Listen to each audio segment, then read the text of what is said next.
एक बार फिर से सभी को नमस्कार। एक बार फिर उपस्थित हूँ आपके सामने लेकर के श्रीमद् भगवद गीता। इससे पहले प्रथम अध्याय के अनेक श्लोकों का हमने वाचन किया है और अर्थ को समझने का प्रयास किया है। क्रमशः आइए आज आगे बढ़ते हैं और आगे के श्लोकों को समझने का प्रयास करते हैं। आज का हमारा पहला श्लोक और श्रीमद् भगवद गीता प्रथम अध्याय का 17वां श्लोक।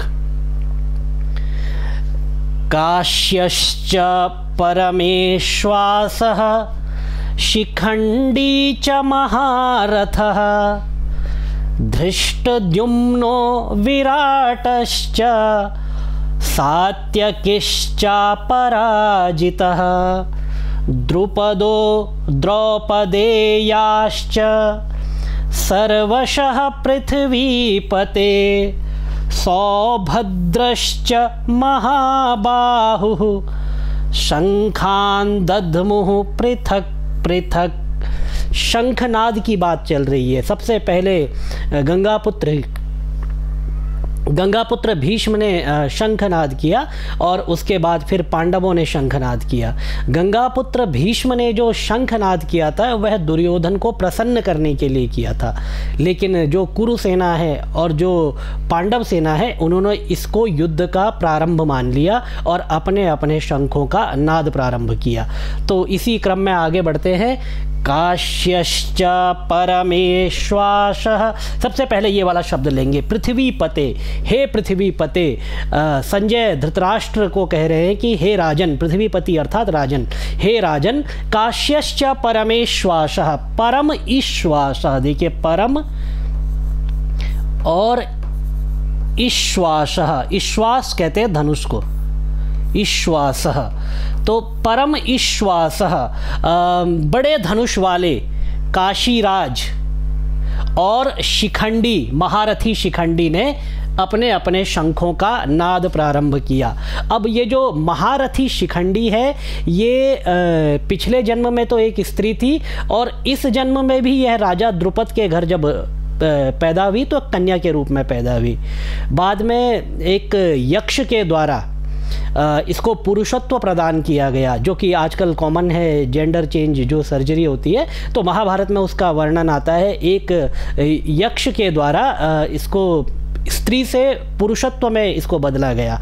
तो गंगापुत्र भीष्म यह जानते थे कि यह पूर्व जन्म में भी स्त्री थी और इस जन्म में भी यह स्त्री के रूप में ही इसने जन्म लिया है, इसीलिए उसको वह स्त्री ही मानते थे और शिखंडी के सामने आने पर अपने अस्त्र शस्त्रों का त्याग कर देते थे। और यह उन्होंने वचन भी दिया था कि युद्ध में जब भी तुम मेरे सामने आओगे, जब गंगापुत्र भीष्म ने भगवान परशुराम को युद्ध में पराजित कर दिया था, उस समय गंगापुत्र भीष्म ने एक वचन भी दिया था कि जब भी तुम युद्ध में मेरे सामने आओगी मैं अपने अस्त्र शस्त्रों का त्याग कर दूंगा और तुम ही मेरी मृत्यु का कारण बनोगी।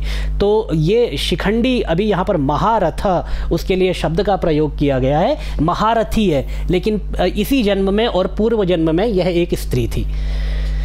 धृष्टद्युम्नो विराटश्च। अब महारथ कहने का तात्पर्य है पुल्लिंग में शब्द का प्रयोग किया गया है, स्त्रीलिंग में नहीं किया गया है, क्योंकि अब एक यक्ष के यहाँ पर आचार्य द्रोण ने शिखंडी को एक यक्ष के पास भेजा था। इस कारण से भी राजा द्रुपद शिखंडी से क्रोधित हो गए थे, गुस्सा हो गए थे कि तुमने आचार्य द्रोण की सहायता क्यों ली, क्योंकि आचार्य द्रोण और द्रुपद की जो मित्रता के बाद जो शत्रुता थी वह बहुत अधिक बढ़ गई थी।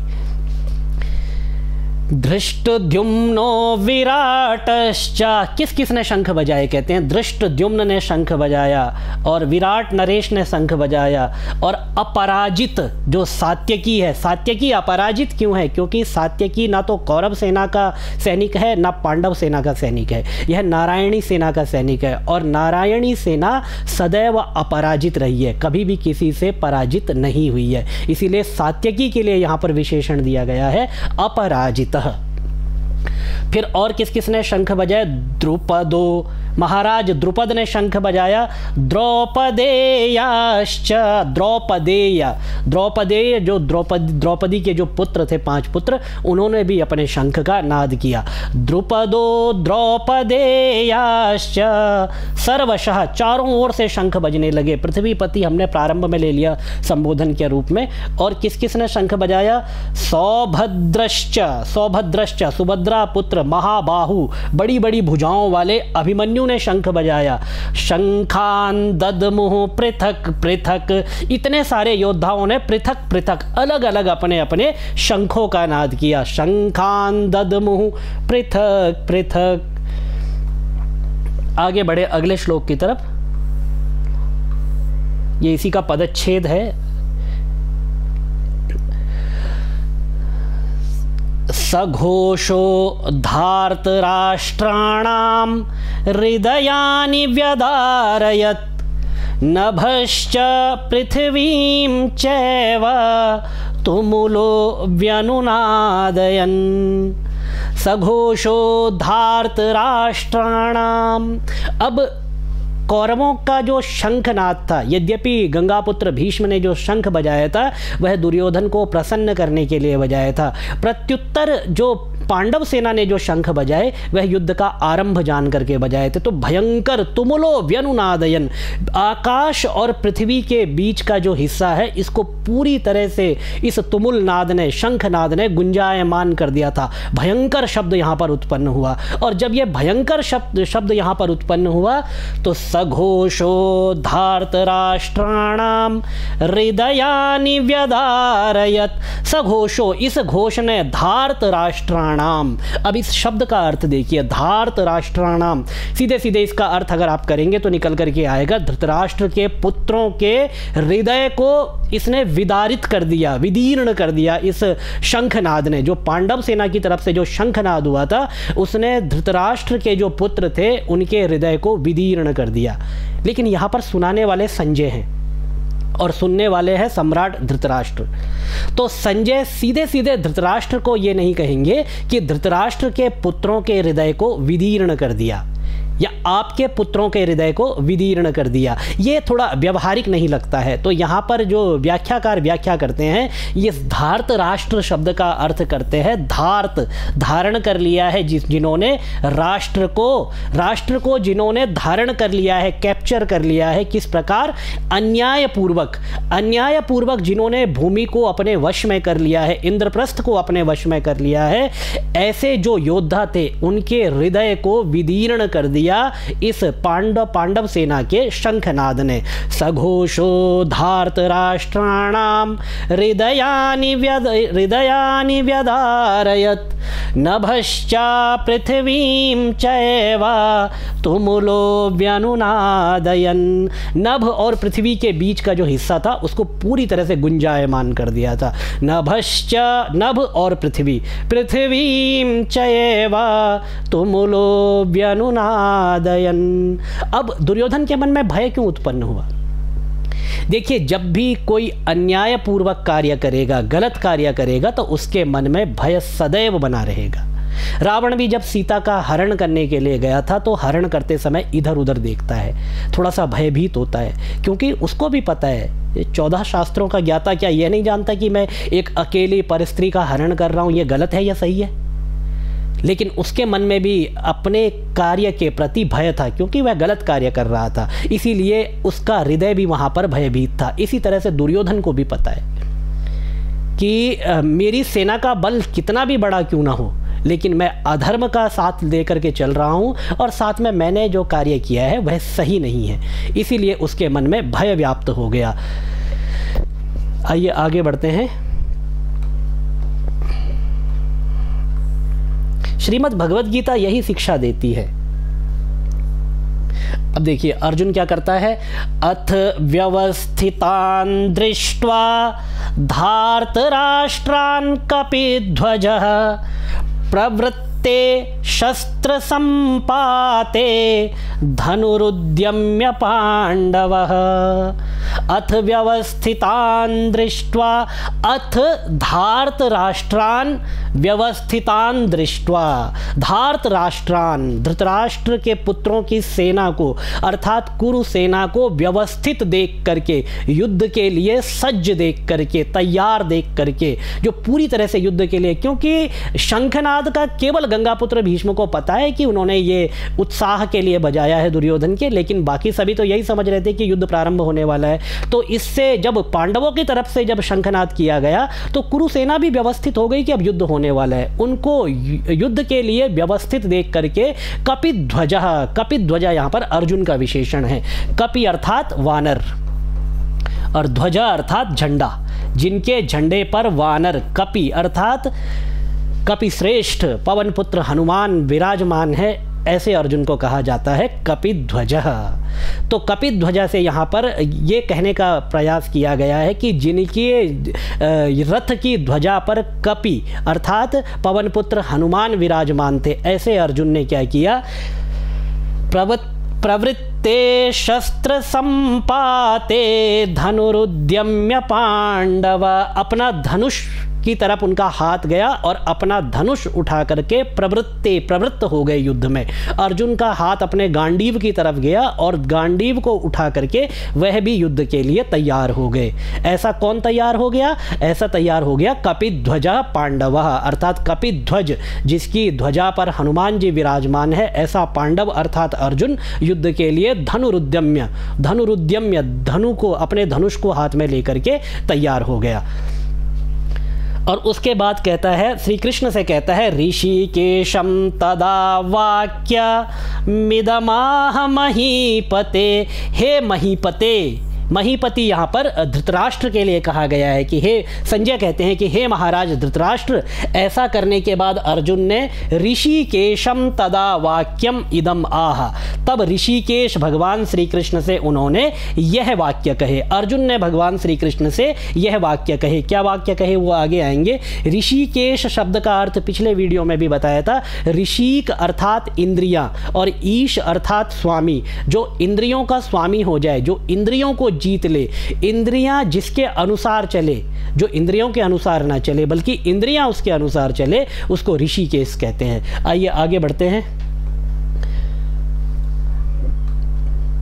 अर्जुन उवाच, अर्जुन ने कहा, अर्जुन उवाच सेनयोरुभयोर्मध्ये रथं स्थापयमेच्युत, सेनयोरुभयोर्मध्ये, हे अच्युत मे रथम, मेरे रथ को, हे अच्युत हे श्री कृष्ण मेरे रथ को, सेनयोः उभयोः मध्ये, दोनों सेनाओं के, उभय सेनाओं के, उभय अर्थात दोनों, बोथ, दोनों सेनाओं के मध्य में मेरे रथ को आप स्थापित कर दीजिए। अर्थात कौरव सेना इधर खड़ी है, पांडव सेना इधर खड़ी है, तो अर्जुन कहते हैं कि हे केशव मेरा रथ दोनों सेनाओं के बीच में लेकर के चलिए। यहाँ पर एक शब्द है अच्युत। अच्युत अर्थात जो कभी अपने पद से, अपनी गरिमा से, अपने सम्मान से कभी च्युत ना हुआ हो, नीचे ना आया हो, नीचे ना गिरा हो, उसको अच्युत कहते हैं। और संसार में ऐसा अच्युत सिर्फ एक बद्री नारायण भगवान श्री कृष्ण है, उनके अतिरिक्त दूसरा कोई नहीं है, इसीलिए उनको अच्युत कहा जाता है। बहुत ही प्रसिद्ध स्तुति है उनकी, अच्युतम केशवम राम नारायणम। अब अर्जुन क्या कहता है आगे, अर्जुन उवाच चल रहा है ना, यावदेतान् निरीक्षेऽहं योद्धुकामानवस्थितान् कैर्मया सह योद्धव्यमस्मिन् रणसमुद्यमे। यावदेतान् निरीक्षेऽहं, जरा देख तो लूं, युद्ध कामानवस्थितान, जो युद्ध की कामना से, युद्ध की इच्छा से यहाँ पर जो लोग आए हुए हैं, मैं जरा उनको एक बार देखते लूं कि कैर मया सह योद्धव्य, कौन मेरे साथ युद्ध करने के योग्य है और कौन नहीं है, जरा मैं इसका निरीक्षण तो कर लूं, ये तो मैं देख लूं एक बार। अर्जुन कहता है अस्मिन रण समुद्यमे, ये जो रण का आयोजन हुआ है कुरुक्षेत्र में, इस रण में मैं जरा एक बार ये तो देख लूं कौन मुझसे युद्ध करने योग्य है और किसके साथ मुझे युद्ध करना चाहिए, किसके साथ मुझे युद्ध नहीं करना चाहिए। तो यह कह करके श्री कृष्ण को अर्जुन कहते हैं कि मेरा रथ आप दोनों सेनाओं के बीच में स्थापित कर दीजिए। आगे बढ़ते हैं।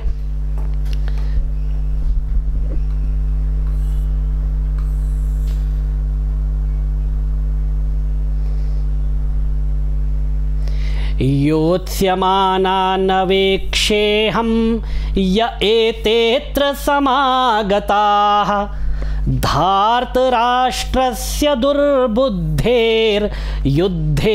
प्रियचिकीर्षवः। धार्तराष्ट्रस्य दुर्बुद्धेर, ये धार्तराष्ट्र शब्द यहाँ पर धृतराष्ट्र के पुत्र दुर्योधन के लिए आया है कि ये उसकी दुर्बुद्धि के कारण ये जो जितने भी राजा यहाँ पर या एतेत्र समागता, यहाँ पर जो भी ये राजा लोग आए हुए हैं किस लिए आए हुए हैं, युद्धे प्रिय चिकीर्षवा, ये धृतराष्ट्र की दुर्बुद्धि जो पुत्र है उसका प्रिय करने की इच्छा से इस युद्ध में सम्मिलित हुए हैं और युद्ध करने की इच्छा वाले ऐसे लोगों को मैं देख तो लूं एक बार, आखिर ये लोग कौन हैं जिनके साथ मुझे युद्ध करना है। योत्स्यमानानवेक्षेऽहं, अवेक्षे अहम, अहम अवेक्षे, मैं देखता हूं कौन है। या एतेत्र समागता, जो यहाँ पर आए हुए हैं। धार्तराष्ट्रस्य दुर्बुद्धेर युद्धे प्रियचिकीर्षवा, जो उसका प्रिय करने की इच्छा से इस युद्ध में अपना संपूर्ण सेना को लेकर के या स्वयं उपस्थित होकर के कुरु पक्ष की तरफ से, कौरव सेना की तरफ से युद्ध करना चाहते हैं या युद्ध करने की इच्छा से यहाँ पर इकट्ठे हुए हैं।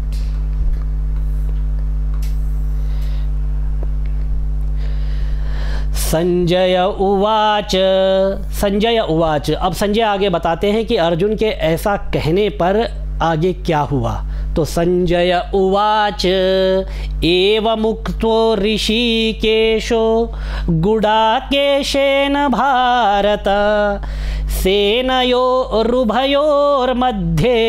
स्थापयित्वा रथोत्तमम्। एवमुक्तो ऋषिकेशो, इस प्रकार से जब ऋषिकेश भगवान श्री कृष्ण को कहा गया, किसके द्वारा, गुडाकेशेन, गुडाकेशेन अर्थात अर्जुनेन, अर्जुन के द्वारा। अर्जुन का एक नाम है गुडाकेश, गुडाकेश अर्जुन का नाम इसलिए है। गुडाक, गुडाक अर्थात निद्रा, नींद, और ईश अर्थात स्वामी, जिसने निद्रा को भी जीत लिया हो, नींद को भी जीत लिया हो, उसको कहते हैं गुडाकेश। तो अर्जुन ने निद्रा को भी जीत लिया था, इसीलिए अर्जुन का एक नाम हुआ गुडाकेश। तो गुडाकेशेन भारत, और भारत, भारत शब्द यहाँ पर जो आया है ये धृतराष्ट्र के लिए आया है, ठीक है। अगर ये अर्जुन के लिए आया होता यहाँ पर तो जैसे गुडाकेशेन में तृतीया विभक्ति का प्रयोग किया गया है, भारत में भी तृतीया विभक्ति का प्रयोग होना चाहिए था, क्योंकि दोनों विशेषण विशेष्य हो जाते, लेकिन यहाँ पर विभक्ति है संबोधन और गुडाकेशेन में विभक्ति है तृतीया, तो विशेषण विशेष्य नहीं होने से, ये संबोधन होने से ये सम्राट धृतराष्ट्र के लिए प्रयोग किया गया कि हे भारत, इस प्रकार अर्जुन के कहने पर, ऋषिकेश को कहने पर, मतलब इस प्रकार अर्जुन के द्वारा भगवान श्री कृष्ण को कहा गया, हे भारत, अच्छा हे महाराज धृतराष्ट्र, इस प्रकार अर्जुन के द्वारा भगवान श्री कृष्ण को कहा गया। तो भारत शब्द, भरतस्य अपत्यः पुमान् भारतः, जो भरत, महाराज भरत का जो अपत्य हो, वंश परंपरा में जो पैदा हुआ हो, उत्पन्न हुआ हो, उसको भारत कहा जाता है। तो इसीलिए यहाँ पर जो भारत शब्द है ये धृतराष्ट्र के लिए भरत वंश में उत्पन्न होने के कारण यह नाम उनको दिया गया है। गुडाकेशेन भारत सेनयोरुभयोर मध्य, दोनों सेनाओं के मध्य में स्थापयित्वा, रथ को स्थापित करके, रथोत्तमम, उत्तम रथ जो अर्जुन का रथ था उसको स्थापयित्वा, श्री कृष्ण ने उस रथ को दोनों सेनाओं के मध्य में खड़ा करके, आगे क्या हुआ वो अगले श्लोक में हम पढ़ेंगे। आज के वीडियो को बस यहीं पर रोकेंगे। इसके आगे का जो भी वर्णन होगा, जो भी श्लोक होगा, अगले वीडियो में आप लोगों को प्राप्त होगा। तब तक आप निरंतर अभ्यास करते रहे, पढ़ने का प्रयास करें, समझने का प्रयास करें, और इससे अधिक आपको जो व्याख्या मिलती हो उसको भी आप समझने का प्रयास करें। इंस्टाग्राम पे आप चाहें तो फॉलो कर सकते हैं, पिछले वीडियो में भी मैंने बताया था। भगवान श्री कृष्ण के चरणों में निरंतर आपकी प्रीति बनी रहे। ओम भगवते श्री कृष्णाय नमः।